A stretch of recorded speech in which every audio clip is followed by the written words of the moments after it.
How's it going? We're back again. We're outside. We're not at home. It can only mean one thing. Yep, got a new one. So we're gonna try to drag this thing out. I'm pretty sure the rest of it's in here. We pretty much bought it sight unseen because I could see this fender and I could see the back of it.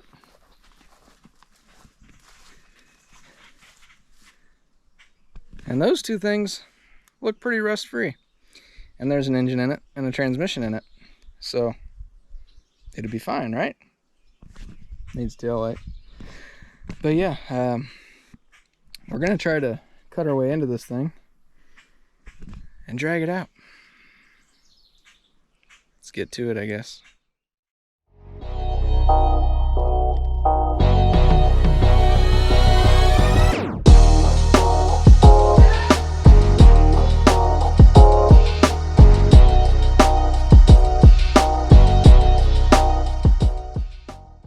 Before we do that, we got one other thing here that I would really like to have,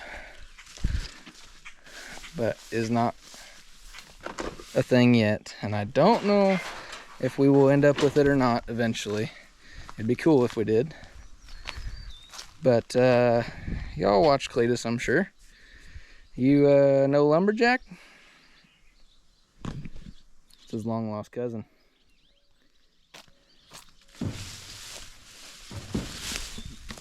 Tree Fitty. El Camino.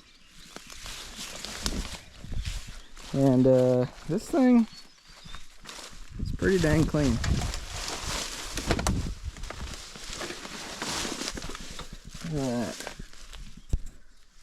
No rust whatsoever.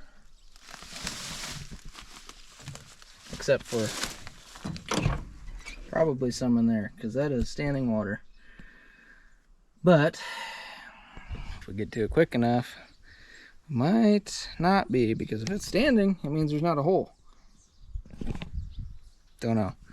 Yeah, this is pretty dang good. It says 3,600 miles. 103 probably, based on brake pedalage. But nonetheless, very clean. So that's kind of the goal, but I don't know, like I said, if we'll get that one or not. There's some other stuff around here, but the cool thing about this property is, let me get back out of here. I'll tell you, I knew that El Camino was there because I looked at it about 6-7 years ago. No, 6 years ago. I don't know. I looked at it a while back because right over there behind that tractor, that's where the Chevelle sat. So the Chevelle came from this property. I knew the El Camino was there, and a couple weeks ago, me and my dad drove out here because I wanted to look at the El Camino and see, hey, can we get that one now? Can we snag it? And when we came, this was here. This was not here when the Chevelle was here. And the guy I talked to at the Chevelle, his son come out and said, hey, that's mine. I said, oh, yeah. He said, I'd sell you that. I don't know if Dad will sell the El Camino, but I'll sell you that. Sucker born every minute. I said, okay, yeah, let's do it.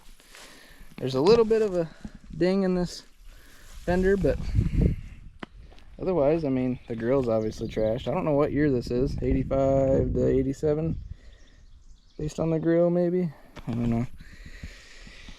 Is what it is. We tried to get the hood open. That didn't happen either. Can't see nothing in there. Basically, it's a crapshoot. So we're gonna pull it out and try to get it running.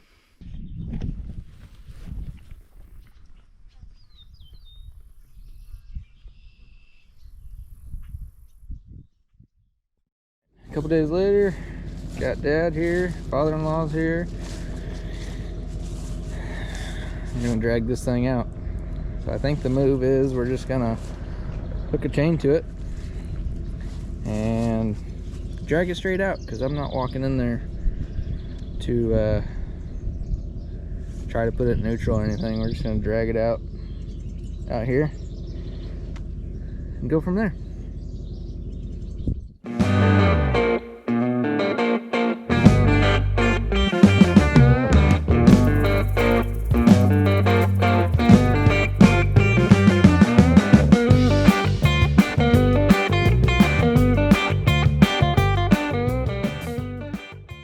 Oh, it's out. It's got a little whiskey dent here. It's a long bed. I thought it was a short bed, but couldn't get that lucky. That rallies all the way around it. Needs tail lights. Good bumper. It's a nice bumper. Not too bad. Some rust here. A little bit on the floor on the other side. Bed's pretty decent. A little bit there.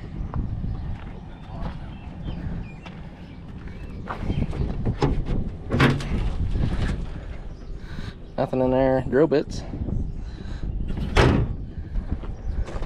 Spare tire. That's the hole it was in. It was in neutral with the key forward, and then I put it in park, took the key out. Now it won't go forward anymore, so that sucks. We were gonna try to get the hood open maybe, but we might just try to load it and do that at home. It's out. That's a plus. 3 out of 4 tires are aired up. I guess let's see if we can get it on the trailer.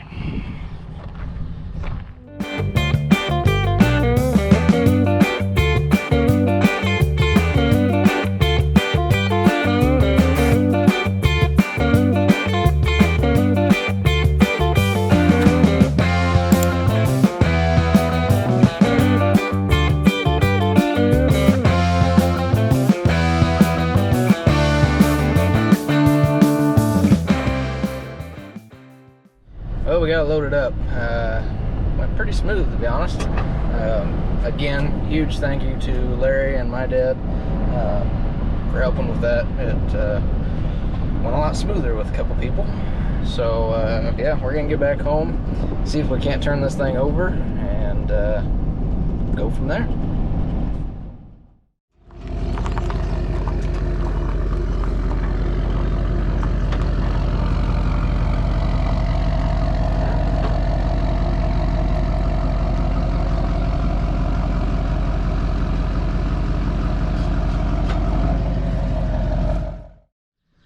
Let's go ahead and get inside this thing and see what we're dealing with.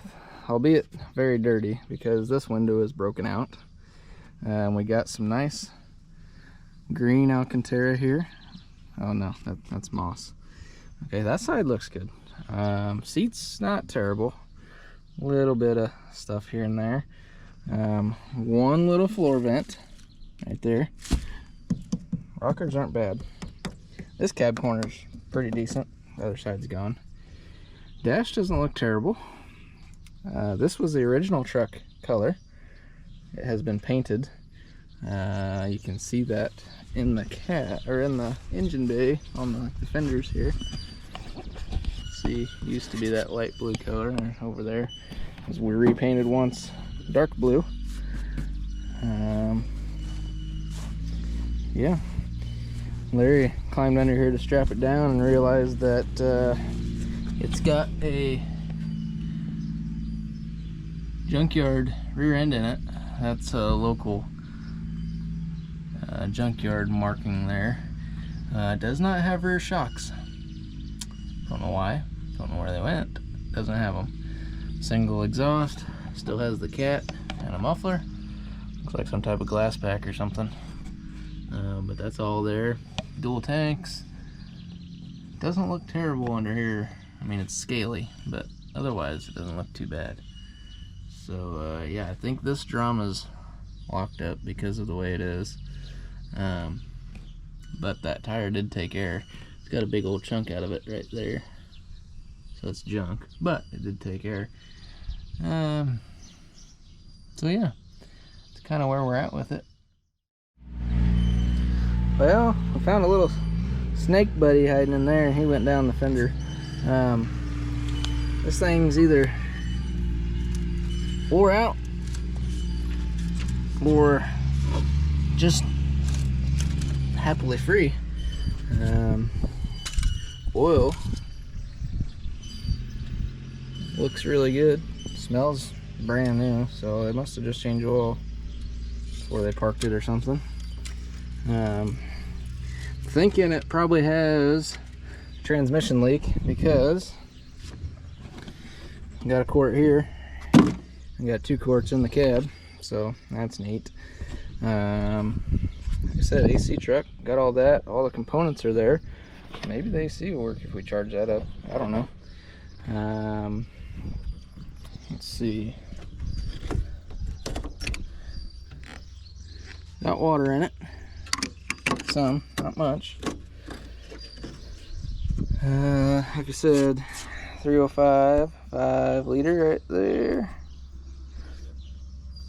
So yeah, I think we'll probably take this off of here, make sure the carb is clean, and the path down there is clean, and then maybe we'll throw a battery in it and see what happens. I don't know. Other than that, we're looking pretty decent so far. So maybe we'll throw a battery in this thing and see if it cranks with the starter, and go from there. Let's see what happens.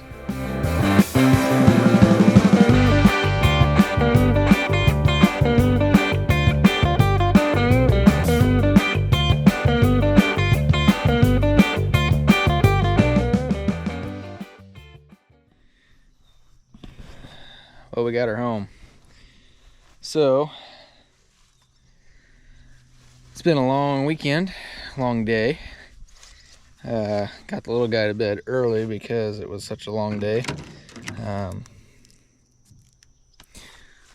So before I unhook this, I'm gonna take it uptown and take it to the car wash, blow all this stuff off, pop the hood hopefully, and blow off everything in there as well. That way when we start working on this thing, maybe it's kind of clean-ish.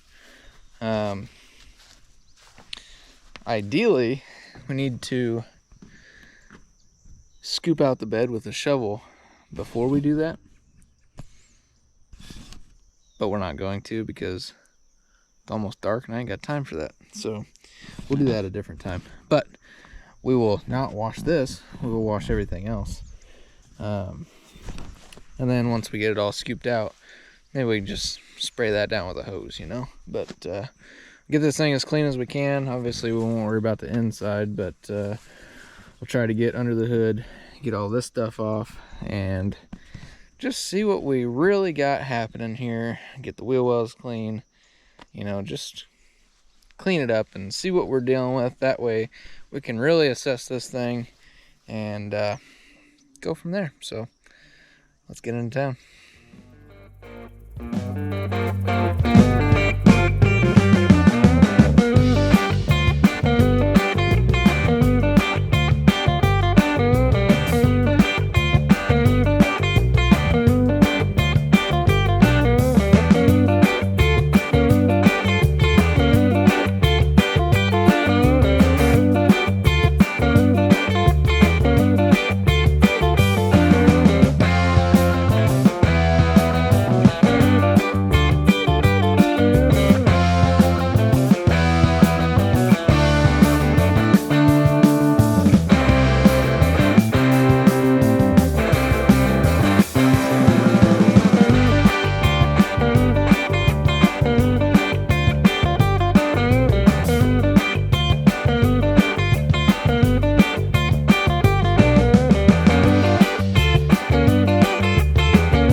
got a beautiful sunset here, and we just got this thing cleaned up. So pulled it out of the car wash because they got some music that I can't play because I get copyrighted. So that's where we're at with it.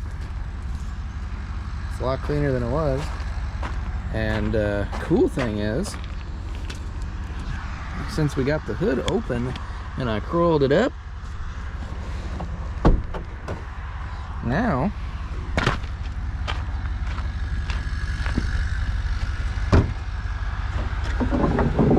pops right open like a normal square body hood. Just tap it once, boom, it's open. And the other cool thing that these square bodies are notorious for is those hinges. You know how you always got to push down, and yeah, not this one, baby. Boom, goes right down. Solid hood. That's a good one. That's probably the best square body hood I've ever been around, to be honest. The thing goes right up and down, no issues. But much cleaner in here. This is going to be a lot better to work on. I used their vacuum, got all the big stuff out of the valley and out of the carburetor, and then sprayed it down. That way it didn't just blow it all over the place. So spend the $2 on the vacuum. It's a good idea. Also, you'll notice in the video that I sprayed down the walls and the floor when I was done. Be nice, do that. You know, you're using their facility, keep it clean. Took me about 17 minutes to wash this thing. Didn't use no soap or nothing, just sprayed it down. It would have took me 20 minutes to get the power washer out at home and get it ready and get it started and get the water hooked up. And so they're doing you a favor. It's right there. Wash it down when you're done. But yeah, this thing looks pretty decent. Look at that shine. Yeah, it'll dry, that'll go away. But nevertheless, decent looking truck. So this battery's obviously too big. Just had it laying around, and was on the tender and it's charged, so we're gonna roll with it for now. All these negatives here should go, well, this one I guess primarily should go there, and we'll do that. But I don't know if you can see that very well. That terminal there, pretty much junk. So I'm going to take this off, cut this wire back a little bit, get into some good stuff, and then put it back, and then we'll tighten that one down, and then we will extend this other cable over to here. This will not stay there because this part of the hood will touch the positive, won't be good, but it'll be good enough to see if this thing will spin over and run. So yeah, let's get that fixed, get this other cable on, and we'll see where we're at from there. Another little quick thing, guys. Big cables like this, and even small wires like this, when you guys are having like a high resistance issue, I've known some guys to just, you know, you'll see something like this and they'll just snip the end off of it, strip it, and reuse it. You really got to pay attention. I mean, I cut this thing back 1.5 inches, and it is just absolutely corroded up in there. That corrosion will seep up into that wire pretty deep. I mean, there's some good spots in there, but it's pretty corroded. I'll probably go just a little further and then we'll send it. Not too worried about it, but that will cause a lot of resistance. That's going to cause a lot of heat, burn stuff up pretty good. So make sure you get into something clean. All right, so that's kind of what I got contrapted up here for this cable. So we're gonna do a quick fire test, make sure that when we put this on there, flames don't shoot out somewhere over there for some reason. I've seen weirder things.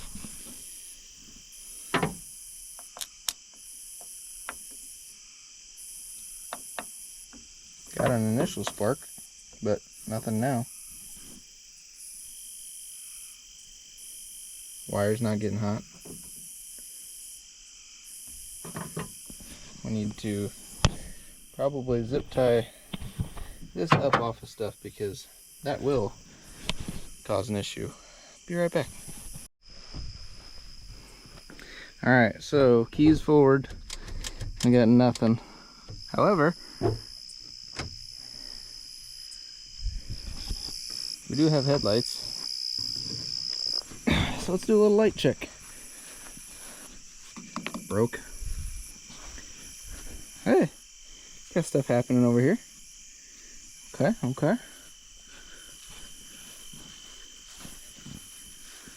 Oh, got headlights. Sometimes that works. Missing marker light, no biggie. Got headlights. That's a plus. Why don't we have anything else?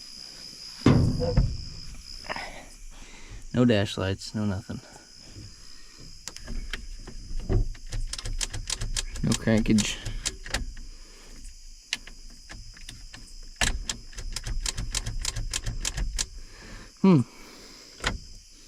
Well, I guess we're gonna have to get the multimeter out. Just can't be easy, can it?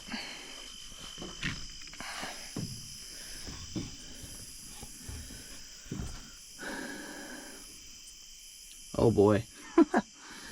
I see some things that might be cause for concern. Already. And I didn't even have a light. So, looking from this side, stuff looks pretty good. Factory, nice. You get up to the distribution block where the power is. Not bad. Oh, wait.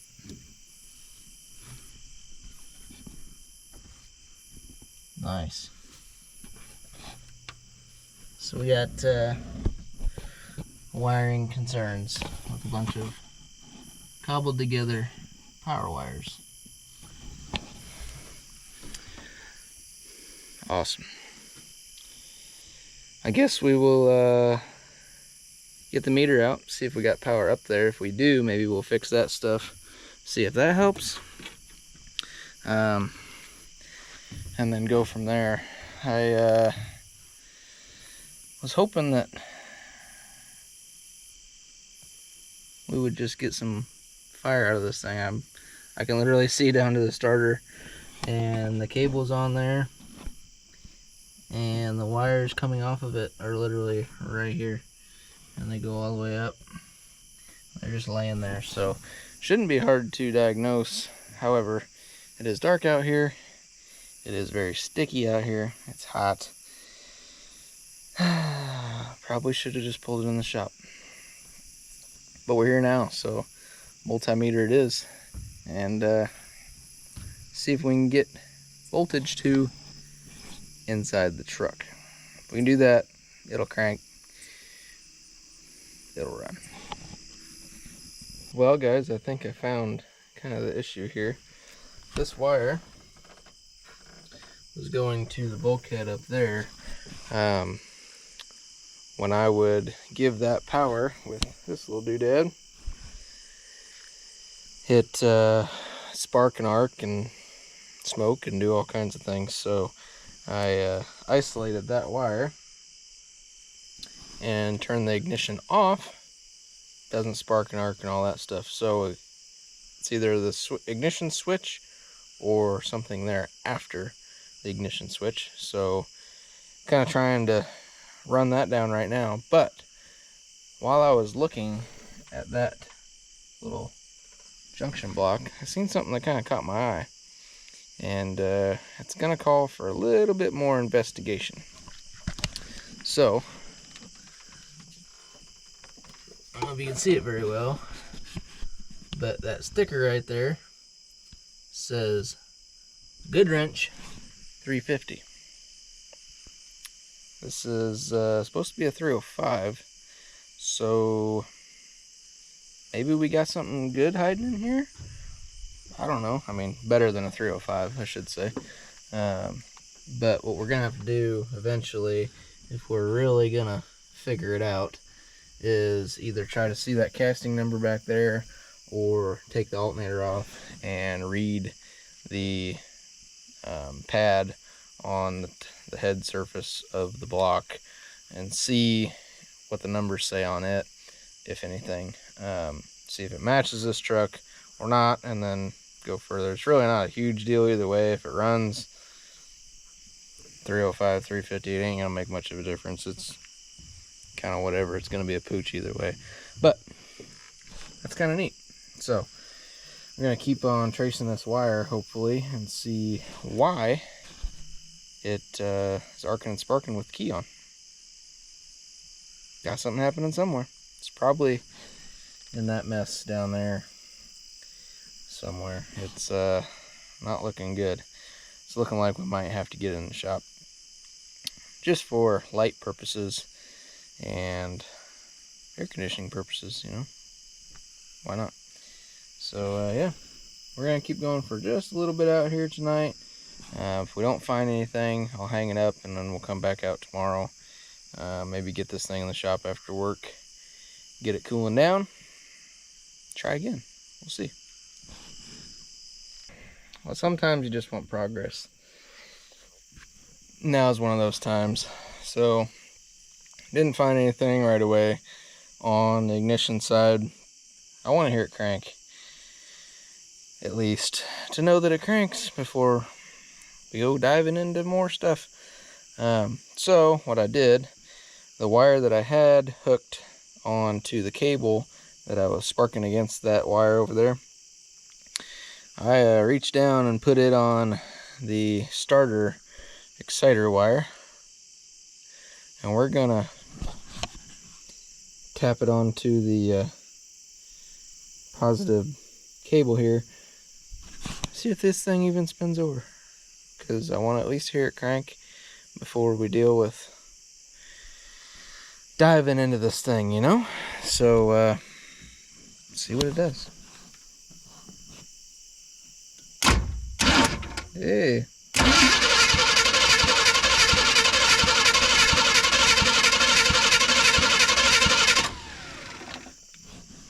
sounds pretty decent.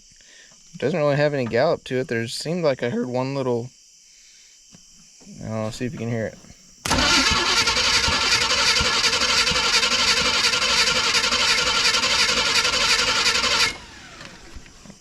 Sounds pretty good actually, so happy with that. Yeah, I think that's about all I'm gonna do tonight. It's late, sticky. Let's get this thing inside tomorrow maybe, or this weekend, I don't know. Soon for you. Let's get this thing inside, see if we can't track that down, get it cranking with the key. If we don't have any luck with that right away, we'll just hot wire that coil, dump some gas down it, and try it that way. Got to hot wire it to hear it run. We'll do that, and then we'll diagnose from there. But it's cranking, so that's more than we knew up to now. It's plus. Happy with it. It'll run. Be right back.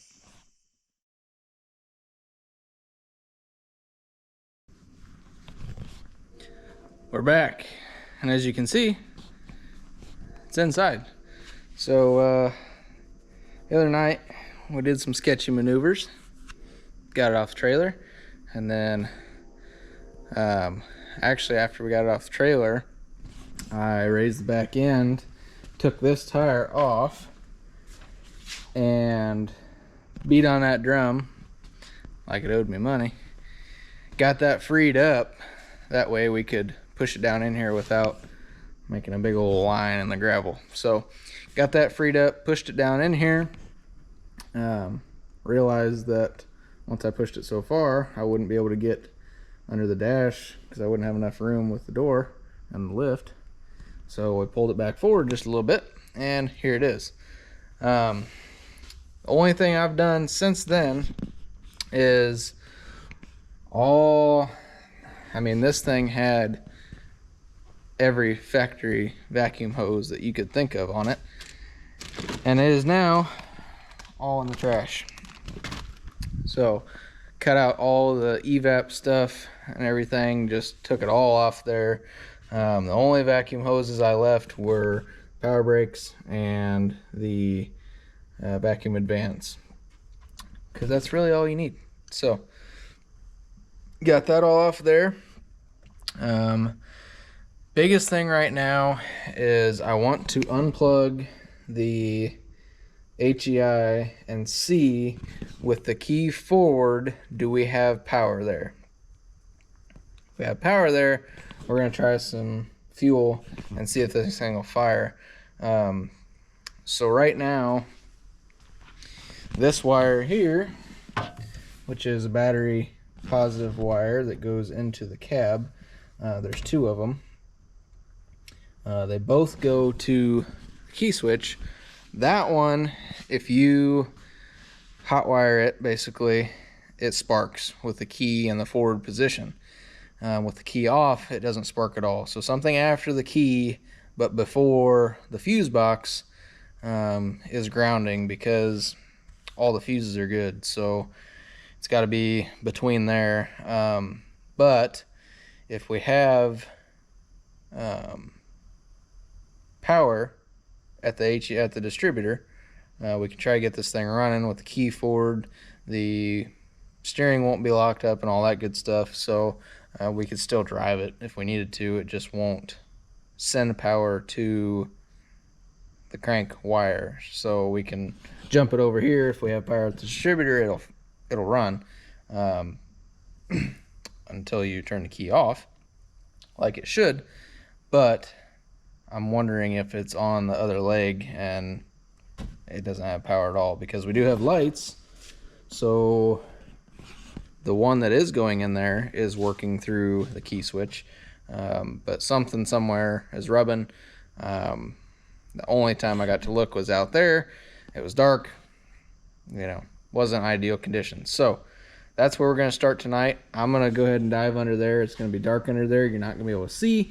So if I find anything, I will throw some light under there and show you. Otherwise, I'll just tell you in a second. But that's where we're at. We're going to see if we got power there with the key on and go from there. Basically, what I want to do, what I want to accomplish, is I want to get this thing running and hopefully idling. And I would like to drive it from here out there, because tomorrow the S10's coming back for a AC compressor, because the brand new one they got put on it is junk. So that's great. But anyway, if we can't get it running and driving, I'm going to have to pull it out. Not a huge deal, but it'd be better if it drives out, right? So let's drag it in and drive it out. That's the plan. All right, guys, it is late. I got to go to bed because I got to get up in a couple hours to go to work. But I want to see if this thing will fire first, just to see kind of what we got going on. So I'll check the power wire to the HEI, and the connector looked like this. You can see that very well. Not good. So I cut that off and just basically put in wire straight over to here that we can touch on the battery. And then the other wire that comes off the HEI, the connector or fusible link or whatever it was in that wire, was completely trashed too. So I basically bypassed that and ran a wire. Shouldn't need that because we have this, but figured whatever, it's there. So with that said, I think I'm gonna dump some fuel down that thing and touch all the wires to the battery, see if it does anything. Maybe we'll hear something happen. That'd be cool. Let's try it. Got some American gas here.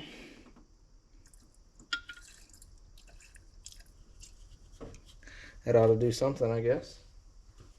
Let's see what we got.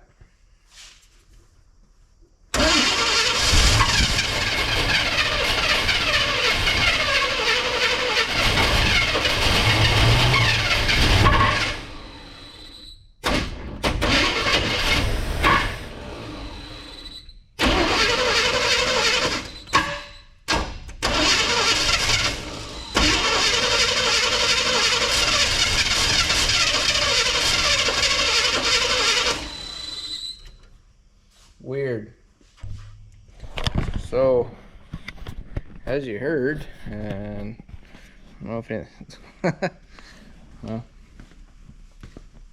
nice. It kind of runs. You couldn't see me over here, but I was cranking and I touched the coil so you can hear it.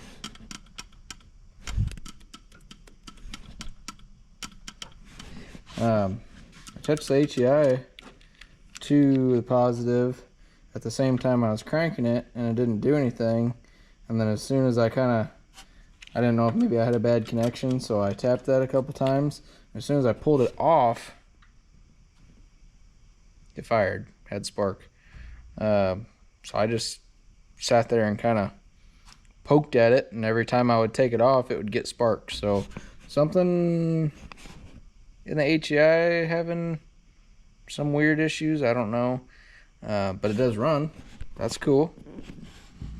It fired right up. Actually, that's awesome.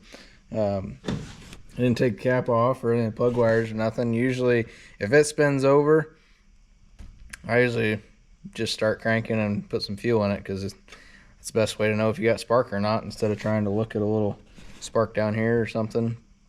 Does it fire? It fires. So kind of have spark on this instance. Usually it'll either run or it won't. But yeah, I don't know. We'll have to dig into that, I guess, and see what's going on there, or do.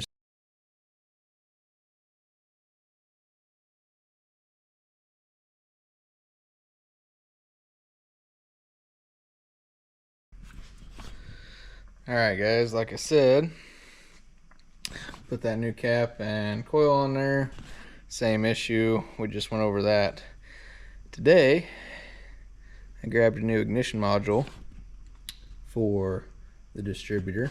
So we're going to tear that cap back off there, throw this ignition module in there, cross our fingers, and see, is that going to let it start?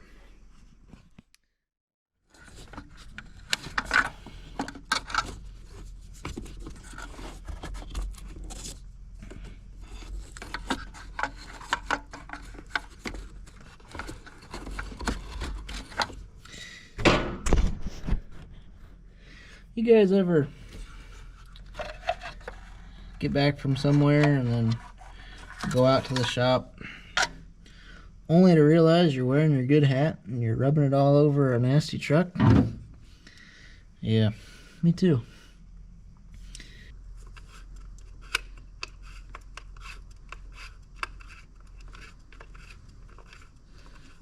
Just make sure you don't drop your little socket that you're using.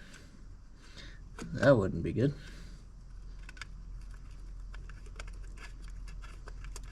But just as important, don't drop the screws or the soap.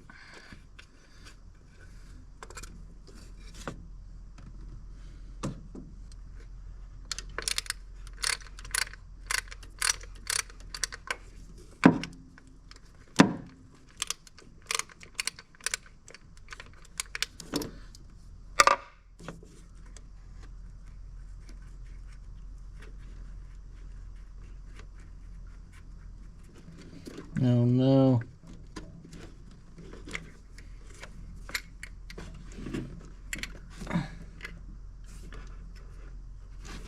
Well, bad news. Got the wrong one.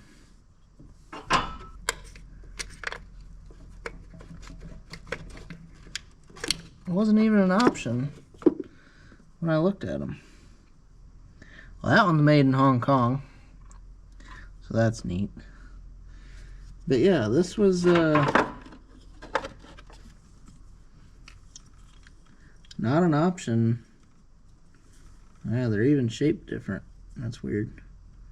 So you got the same bolt pattern, but you can see that one goes off that way. These one come straight up. So that's not gonna work. This is a Standard Products brand. This is just a no-name something or other. So I guess this is gonna have to go back and get a refund. Thought a little bit about it, and I was thinking, I was like, man, it's an HEI. There's really not that much to it. Why is this being kind of complicated with this 5-pin? And got to thinking,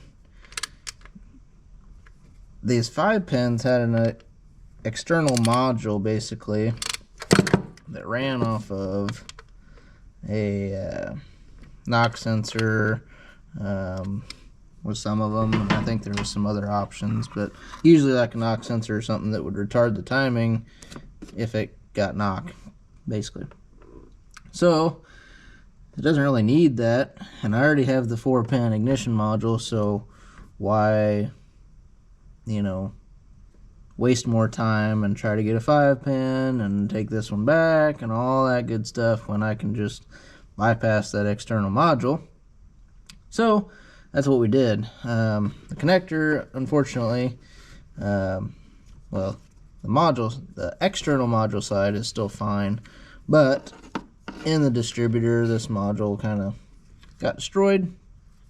No big deal. Old, brittle, you know, whatever. If it comes down to it, and we need to put a distributor in this thing, we will. But this should bypass it, and it shouldn't make a difference. So I got that module put in. Basically, you got battery positive to it, you got a coil negative, and then you got your green and white to the distributor inside. So that's all hooked up like it should be. Basically, the only thing that is different is the third wire that basically interrupts things, or whatever you want to call it, to retard the timing from that external module is no more. So, well, it hit the ground. Let me go get that real quick.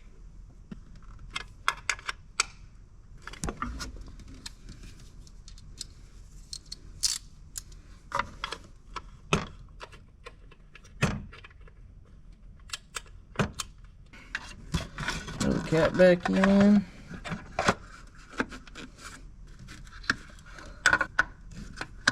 And we will see if this thing will actually sit here and run finally. I would be lying to you if I didn't say I had my doubts. Confidence has kind of dwindled, but we're hoping for the best here.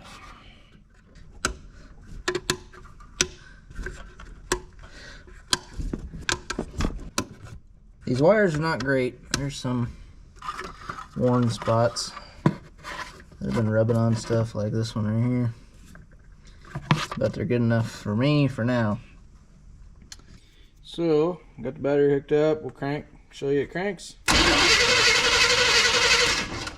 Now I'm gonna hook up this coil. Right here I got my coil wire. I just ran 2 because I only had like 14 gauge or whatever, so I just ran 2. That way it was a little bit heavier, I guess. So we're gonna put those there. Kind of hear it in there. It's not as heavy as it was last time with the other one, but you can still hear it. Just spill that everywhere, that'll be fine. And then yeah, go for it. That's it. It runs. It was the ignition module or the external ignition module. One of the two. That's awesome. Now, will it idle?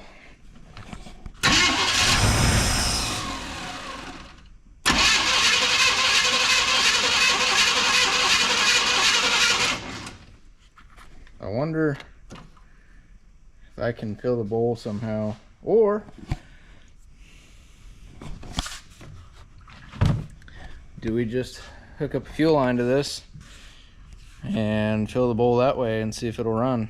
If it'll run that way, we can halfway close the hood, keep this hooked up, and just see if it'll go in gear and has brakes.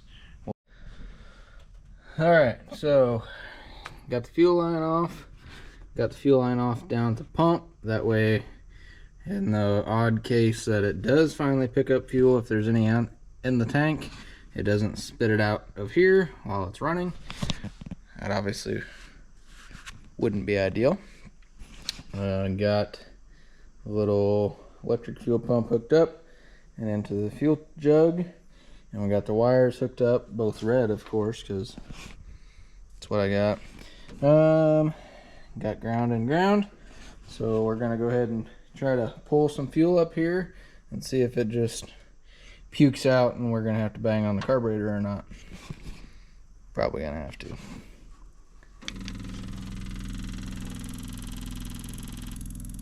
And pulling fuel.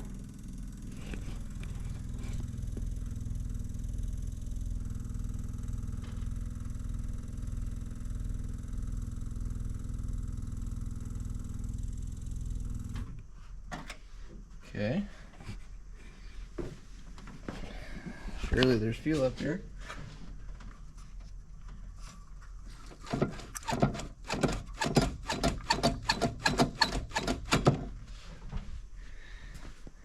Might give it a little shot, see if it'll start and idle.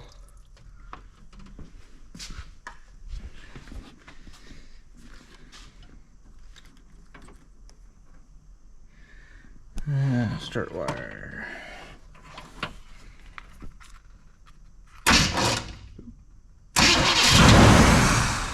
Woo! Yeah.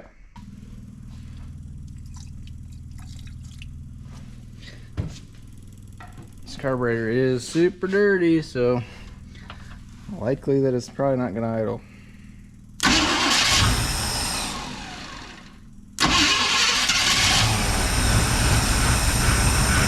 There we go.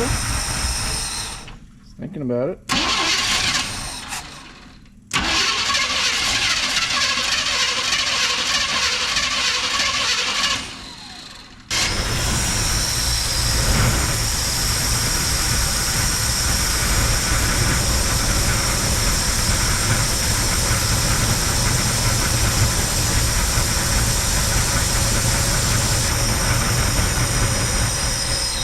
Yeah, it wants it.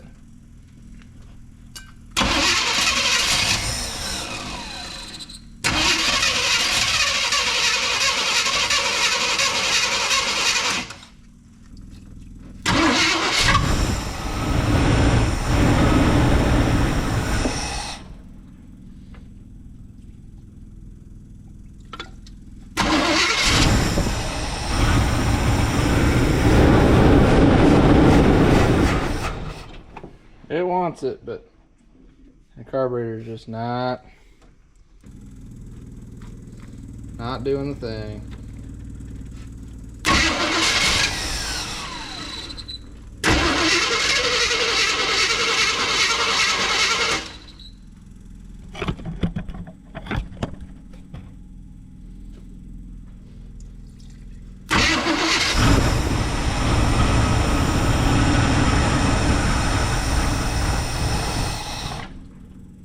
It's close.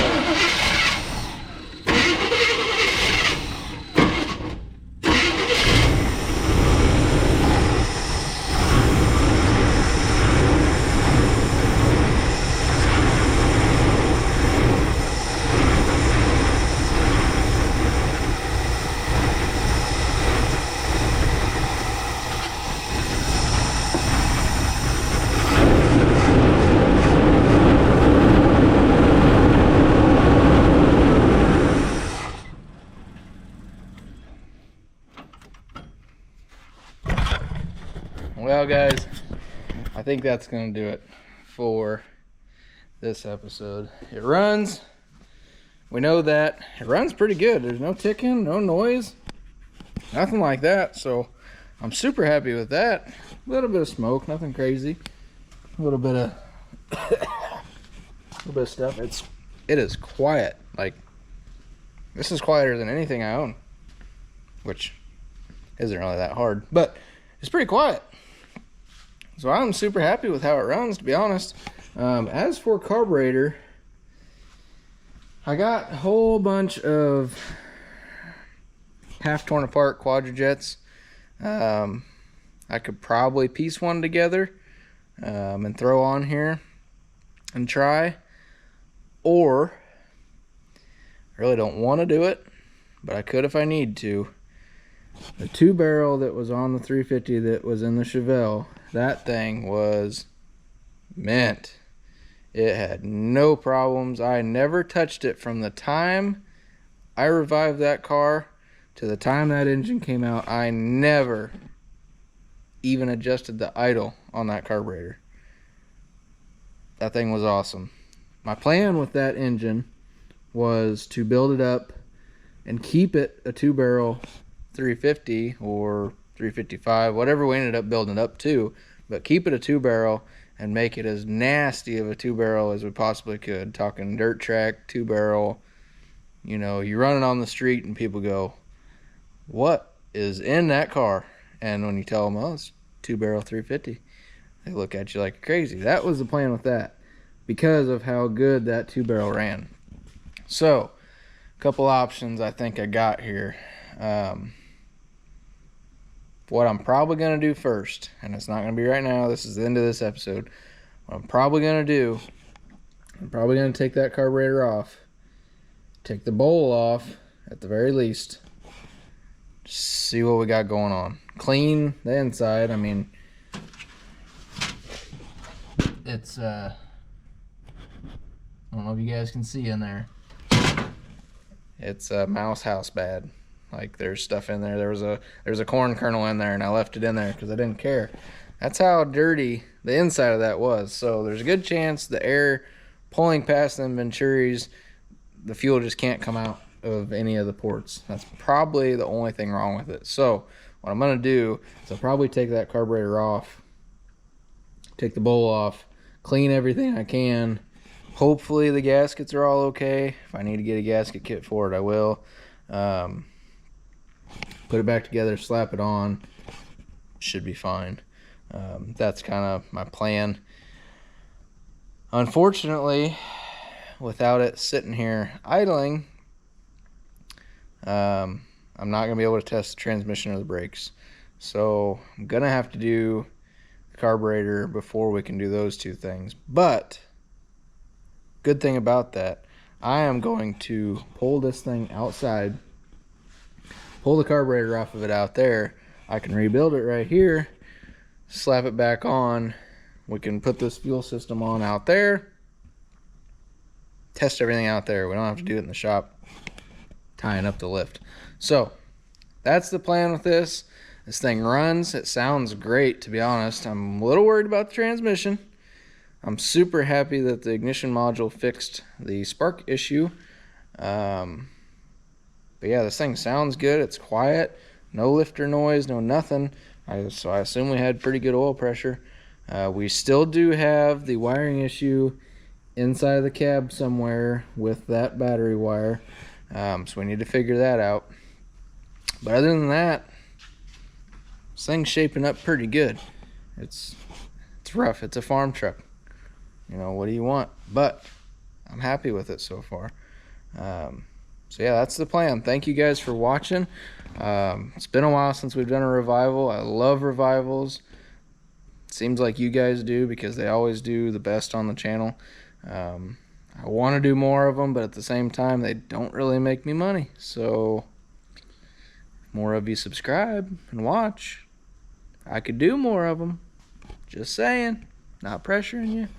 But if you want to, please subscribe. It does honestly help. And hopefully we'll do more revivals in the future. I do have one other planned.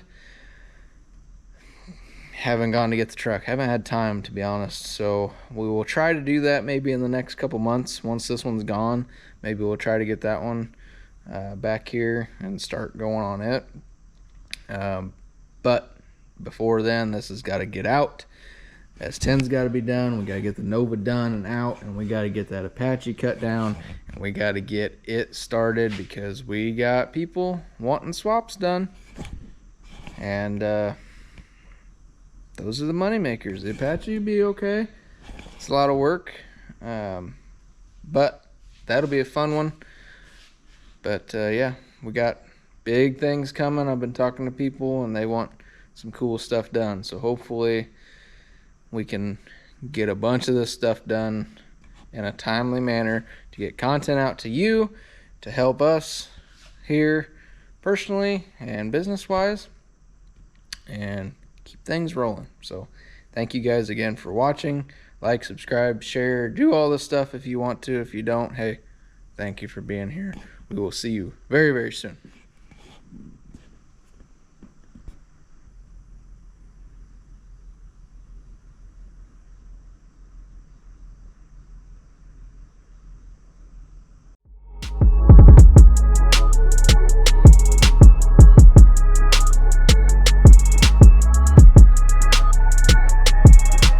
Sky's not the limit, it's just the beginning.